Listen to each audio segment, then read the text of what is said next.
Congressman Connie Mack in town today to speak at the Lee County Republican Women Meeting. Obviously, a lot's going on in Washington for the congressman to be talking about. And that's for sure. So today we are joined by Congressman Mack right here in our studio. Thank you so much for joining us this morning. Thank you very much. Obviously, a lot has happened. You voted against the debt deal. Our credit rating has gone down. And then yesterday, what we saw on Wall Street. What is your response? Well, first of all, it's no surprise that we got downgraded. The deal that was passed by the Congress is just that. It's a deal. It doesn't address the problem. So, you know, what people in Southwest Florida are saying to me is we want a solution to the problem. We don't want a deal. We don't want to compromise just to make everybody feel good. We want to solve the problem. So we have $14 trillion of debt right now. The bill that was passed by the Congress ensures that we're going to have over $17 trillion of debt within probably 18 to 24 months. And the cuts that they talk about, this is really important for people to understand. In Washington, anytime people talk about cuts, those are really cuts in the rate of growth. So we spend about 7% more every year, and they're talking about a cut in that raise in spending. So I call it a fantasy cut. There really are no cuts. And I think, you know, I've got a plan out there that'll actually cut spending, balance the budget. Talk about it here a little bit. This penny plan. Yeah, yeah. Is it gaining any momentum? It actually is. So we're close to 60 co-sponsors in the House.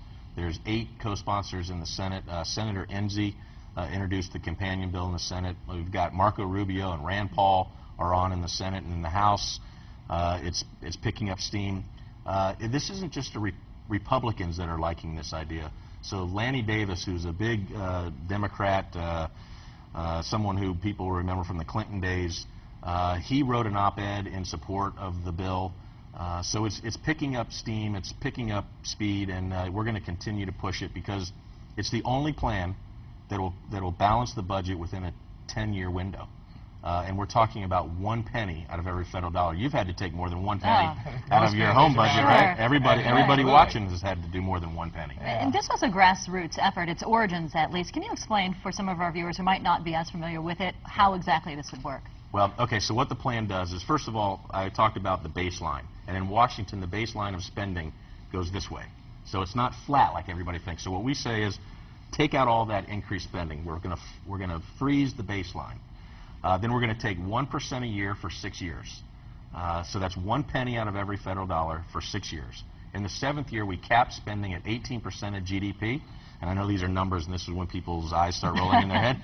But that's an important number because that historically has been where our spending and where our revenue have come together. So we're going to do 18% of GDP.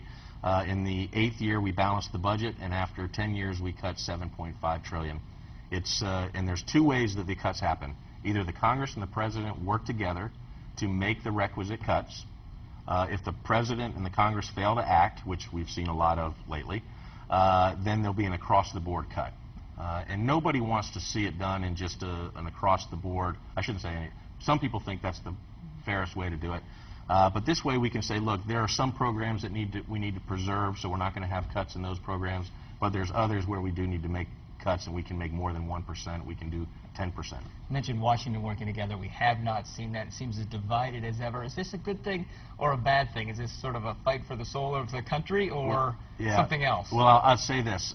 If you believe that Obamacare was a good thing, then you probably don't like what you're seeing in Washington right now. But if you believe that policies that got us to this place, whether it's Obamacare, stimulus, this overspending, overreaching by the federal government, then this is actually a good thing because we are stopping this growth in Washington that, by the way, destroys the freedoms of every American.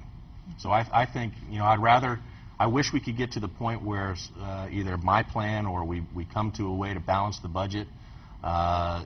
We still have those, the Democrats who are fighting for more spending and more taxes. So there's a big divide in the philosophy of where we should take the country. But all of those liberal policies have failed. And they failed everywhere around the world that they have been tried. And so we need to get back to pro-growth policies of cutting taxes, letting the entrepreneur, you know, people out in the district here who are trying to create jobs, every time government says, we're going to regulate you more, we're going to tax you more, we're going to spend more of your money, it dampens the ability to create jobs. And so we need to unleash that entrepreneurial spirit. Congressman, we're out of time. Thanks for being with us. Thank you. Thank you. We're right back.